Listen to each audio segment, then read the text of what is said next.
जय हिंद दोस्तों। कभी ना कभी आपके दिमाग में सवाल जरूर आया होगा कि जाट हमेशा जाट समाज में ही क्यों शादी करते हैं। इसका जवाब लेने के लिए हमें सबसे पहले ये जानना होगा कि एक समाज होता क्या है।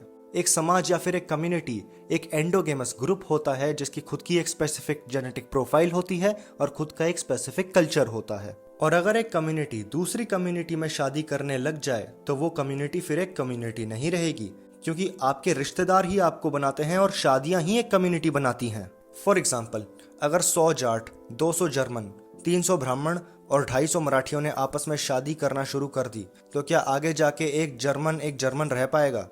और क्या आगे जाके एक जाट रह पाएगा? सीधी सी बात है, नहीं। क्योंकि फिर एक जाट अपने आप को उस नई कम्युनिटी के कल्चर से जुड़ा हुआ महसूस करेगा जिसमें उसने शादी की है, और फिर वो अपने पुराने कल्चर को भूल जाएगा। और इस तरह कल्चर्स और जेनेटिक प्रोफाइल्स भी बदल जाएंगी दोनों कम्युनिटीज़ की मिक्सिंग की वजह से। और हर एक कम्युनिटी का एक डिफरेंट कल्चर और एक डिफरेंट जेनेटिक प्रोफाइल होती है जो उसको यूनिक बनाती है। और हर एक कम्युनिटी को ये पूरा हक है कि वो अपनी यूनिक जेनेटिक प्रोफाइल और यूनिक कल्चर को प्रिजर्व करके रखे। और इसी वजह से इंडिया एक डाइवर्स नेशन है। अगर कल्चरल और जेनेटिक मिक्सिंग हो गई तो इंडिया उतना डाइवर्स नेशन नहीं रह पाएगा फिर बाद में। अब देखते हैं कि अगर जाट दूसरी कम्युनिटी में शादी करना शुरू कर देंगे तो क्या होगा। बच्चों में हमेशा कल्चर उनके बाप से कम और उनकी माँ से ज़्यादा पास ऑन होता है, क्योंकि बच्चों का इंटरेक्शन हमेशा उनकी माँ से ज़्यादा होता है और इमोशनल कनेक्शन भी अपनी माँ से ही ज़्यादा होता है। तो इतना तो साफ है कि अगर आप बाहर शादी करोगे तो आपका कल्चर ख़त्म हो जाएगा। और कल्चर एक स्टेबल कम्युनिटी के लिए बहुत ज़्यादा इम्पॉर्टेंट होता है, क्योंकि आपके प्रोफेशन, आपकी एबिलिटी और जेनेटिक्स के साथ ये तालमेल बिठाता है। और अगर आपके जेनेटिक्स मिक्स होके बदल गए तो आप दिखने में भी अलग लगने लगोगे, कदकाठी से भी अलग लगने लगोगे, और आपके external looks and facial features भी बदल जाएंगे। और एक प्योर जाट कभी भी अपने आप को एक मिक्स जाट से रिलेट नहीं कर पाएगा, क्योंकि वो दिखने में भी थोड़ा अलग होगा और उसका कल्चर और नेचर भी थोड़ा अलग होगा प्योर जाट से। तो भैया इसके बाद तो पूरी की पूरी जाट कम्युनिटी डिजेनरेट हो जाएगी और ख़त्म हो जाएगी, और फिर उसके बाद तो छोटे छोटे ग्रुप्स में भी बंट जाएगी। क्योंकि इंसान एक सामाजिक या सोशल प्राणी है और एक ग्रुप के बिना नहीं रह सकता। इंसान का नेचर ही ग्रुप बना के रहने वाला है, और एक इंसान कभी भी दुनिया के सारे इंसानों के साथ एक ग्रुप बना के नहीं रह सकता, क्योंकि सभी इंसानों की अपनी अपनी अलग अलग आइडियोलॉजी और अलग अलग नेचर है जो कि कभी भी सेम नहीं हो सकते। और ऐसा इसलिए क्योंकि इस दुनिया में अलग अलग लोगों की अलग अलग आइडियोलॉजी, विचारधारा, अलग अलग जेनेटिक प्रोफाइल और अलग अलग कल्चरल एंड रीजनल वैल्यूज़ हैं। और कुछ स्यूडो लिटरेट बेवकूफ़ों के हिसाब से तो कम्युनिटी और जेनेटिक्स जैसी कोई चीज़ ही नहीं होती, और जेनेटिक्स तो भाई रैंडम होते हैं इनके हिसाब से। ये लोग बस एवोल्यूशन प्रोसेस को नकार रहे हैं। एवोल्यूशन एक कंटिन्यूस प्रोसेस है। 80,000 साल पहले पहला इंसान अफ्रीका से बाहर आया था, और आज वही इंसान अलग अलग रेसेस में, नस्लों में और अलग अलग ट्राइब्स में इवॉल्व हो चुका है। ये सब एवोल्यूशन के ही कारण पॉसिबल हुआ है, जो कि एक कंटिन्यूस प्रोसेस है। आज हम अपने पूर्वजों की तरह बंदर बन के पैदा नहीं होते, हम आज इंसान बन के पैदा होते हैं, क्योंकि जेनेटिक मेमोरी हम में जनरेशन टू जनरेशन इनहेरिट हुई है। और अगर कोई ये बात सोचता है कि सारे के सारे इंडियंस जेनेटिकली सेम हैं और सारे के सारे इंडियंस एक ही रेस से बिलोंग करते हैं, तो मेरे ख्याल से उसे जेनेटिक स्टडीज़ और एंथ्रोपोलॉजी पे ध्यान देने की ज़रूरत है। क्योंकि जाट्स इंडिया में जेनेटिकली आउटलियर हैं अपने हाई स्टेप एंसेस्ट्री के कारण। यानी कि जाटों के जेनेटिक्स यूनिक हैं और स्पेशल हैं, और ये बात जेनेटिक स्टडीज़ से भी साबित हो चुकी है, और ये बात American journal of human genetics में भी लिखी है। और जाटों में इंटरकास्ट मैरिज के सबसे बड़े नुकसान का जीता जागता एग्जाम्पल है भरतपुर का राजकुमार अनिरुद्ध, जिसके पापा जाट हैं और जिसकी मम्मी राजपूत है। तो इसका क्या रिजल्ट निकला? वो अब खुद अपने बाप के खिलाफ हो गया, वो खुद अपनी जाट कम्युनिटी के खिलाफ हो गया, और अब वो राजपूतों के बीच ही रहता है हर समय। और उसको अब उसके पापा ने छोड़ दिया है, और उसका नेचर भी अब जाट वाला नहीं रहा है। अब हम कुछ मिथ्स के बारे में बात कर लेते हैं। आजकल कुछ झूठी अफवाहें फैलाई गई हैं स्यूडो साइंस के द्वारा कि अगर आप अपनी कम्युनिटी के बाहर शादी करोगे तो बहुत ही इंटेलिजेंट और बहुत ही जीनियस बच्चे पैदा होंगे। जितना ज़्यादा आप बाहर शादी करोगे उतने ही इंटेलिजेंट और समझदार बच्चे पैदा होंगे आपके। ये बात पूरी तरह से झूठ है। और पहली बात तो ये कि ये कंसेप्ट केवल छोटी कम्युनिटीज़ पे लागू होता है और उन लोगों पे जो अपने बाप की 14 जनरेशन्स में और अपनी माँ की 7 जनरेशन्स में शादी करते हैं। और आपको ये बात पता होनी चाहिए कि जाट हमेशा 4 गोत्र बचा के शादी करते हैं, अपने पापा का, अपनी मम्मी का, अपनी दादी का और अपनी नानी का। और जाट हमेशा अपने गांव के दूर शादी करते हैं, कभी भी अपने खुद के गांव में शादी नहीं करते जाट, जिससे ऑटोसोमल रिसेसिव डिसऑर्डर्स का खतरा भी नहीं रहता जाटों में। और जाट तो उस गांव में भी अपनी बेटी नहीं बिहाते जिसमें उन्होंने पहले से अपना बेटा बिहा रखा है। कोई भी दूसरी कम्युनिटी इंडिया में इतना कॉम्प्लेक्स क्लैन सिस्टम नहीं फॉलो करती। और जाटों की पॉपुलेशन भी 3.5 करोड़ के लगभग है इस देश में, जो कि कई दूसरे देशों की पॉपुलेशन से भी ज्यादा है। और कुछ साउथ इंडियन हिंदूज तो खुद के मैटरनल कजन्स से भी शादी कर लेते हैं। और अब सवाल ये आता है कि क्या सच में इंटरकास्ट मैरिज करने से समझदार और जीनियस बच्चे पैदा होते हैं? तो सच बताऊं तो ऐसा कुछ नहीं होता। माय डियर वंस, जाट पूरे देश में अपनी स्पोर्ट्स परफॉर्मेंस और फौजी बनने के लिए फेमस है। और आज तक कितने मिक्स जाट होंगे जिन्होंने इंडिया के लिए कोई सा भी मेडल जीता हो? मुश्किल से ही कोई होगा शायद। और अगर सच में जेनेटिकली डिस्टेंट कपल्स से जीनियस बच्चे पैदा होते हैं तो फिर हम लोग बंदरों से बच्चे पैदा क्यों नहीं करना शुरू कर देते? वो तो हमसे बहुत ज्यादा जेनेटिकली डिस्टेंट है। और इंसानों का और बंदरों का तो ओरिजिन भी सेम है। और बंदर तो किसी भी दूसरी ह्यूमन रेस से ज्यादा जेनेटिकली डिस्टेंट है हमसे। तो फिर ये सही है, हम बंदरों के साथ बच्चे पैदा करने शुरू कर देते हैं। हम आइंस्टाइन और निकोला टेस्ला के भी बाप पैदा कर देंगे फिर तो। और अब हम बात करते हैं लव की, प्यार की, क्योंकि कई सारे लोग आजकल प्यार का हवाला देते हुए मिक्सिंग और इंटरकास्ट मैरिजेस को प्रमोट करते हैं। तो पहले शायद हमें यह जान लेना चाहिए कि आखिर प्यार होता क्या है। देखिए, साइंस के हिसाब से लव एक अटैचमेंट, अट्रैक्शन और लस्ट का कॉम्बिनेशन है। और इन तीनों चीजों को अलग अलग हॉर्मोन्स कंट्रोल करते हैं। अट्रैक्शन एक इंसान को ऑपोजिट जेंडर के सुंदर इंसान के साथ होता है। लड़कों को अट्रैक्शन हमेशा एक सुंदर लड़की के साथ होता है, जबकि लड़कियों को अट्रैक्शन हमेशा एक सुंदर लड़के से, उसकी बातें बनाने की खूबी से और उसके बात करने के तरीके से होता है। तभी ये कहा जाता है कि लड़कों का प्यार हमेशा आंखों से शुरू होता है और लड़कियों का प्यार हमेशा कानों से शुरू होता है। और अगर हम लस्ट की बात करें तो वो हमें शारीरिक संबंध बनाने की तरफ ले जाती है और ये इंसानों में रिप्रोडक्शन के लिए विकसित हुई है। एक दूसरे के साथ समय बिताने से और शारीरिक संबंध बनाने से ऑक्सीटोसिन हार्मोन भारी मात्रा में रिलीज होता है, जिसकी वजह से अटैचमेंट भी बन जाता है दोनों लोगों के बीच में।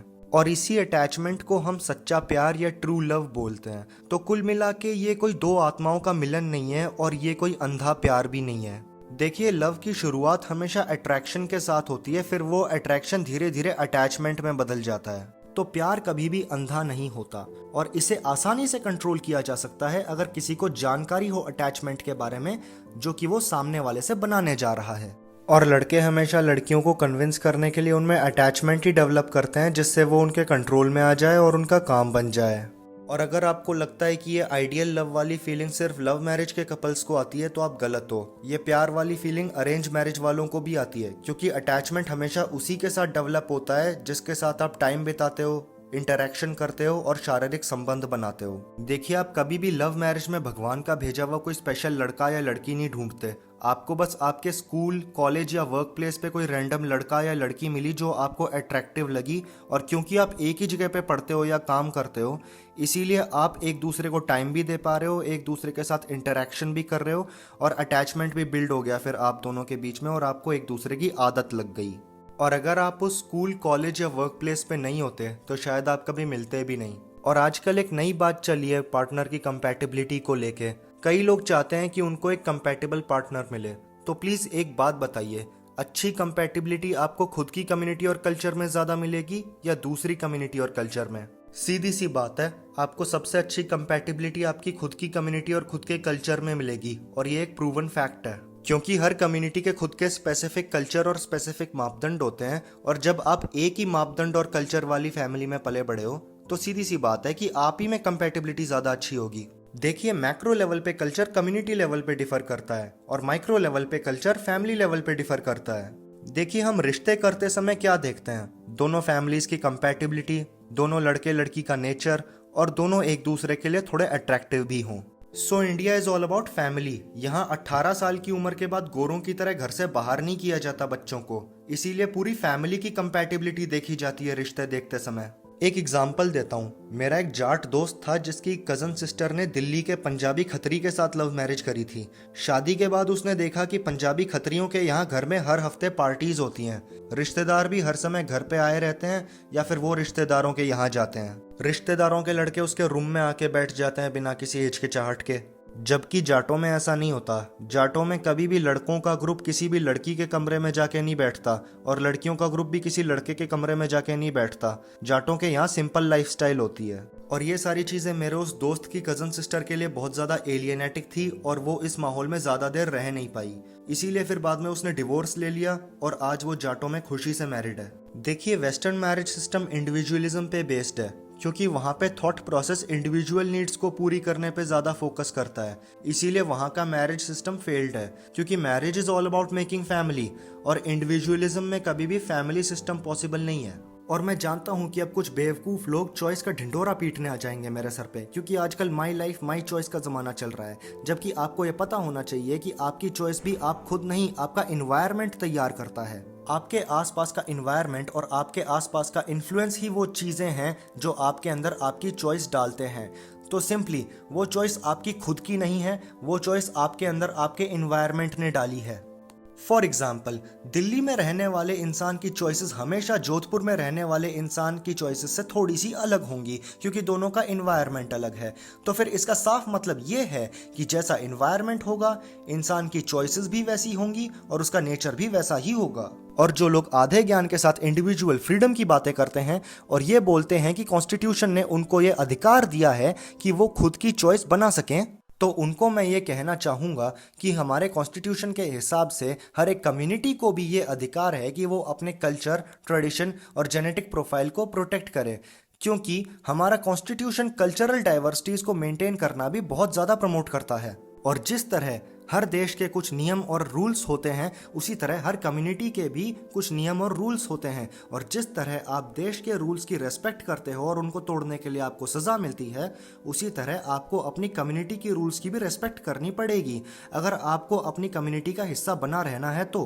और जिस तरह देश का कॉन्स्टिट्यूशन किसी एक इंडिविजुअल की थिंकिंग या विचारधारा के हिसाब से नहीं बनता, उसी तरह एक कम्युनिटी के रूल्स भी किसी एक इंडिविजुअल की थिंकिंग या विचारधारा के हिसाब से नहीं बनते। और अगर फिर भी आपको अपनी कम्युनिटी के रूल्स से कोई भी प्रॉब्लम है, तो इसका सल्यूशन भी सिंपल है। आप प्लीज़ अपनी कम्युनिटी छोड़ दीजिए और अपनी कम्युनिटी से पूरी तरह से दूर हो जाइए। You are most welcome to leave the community and never come back.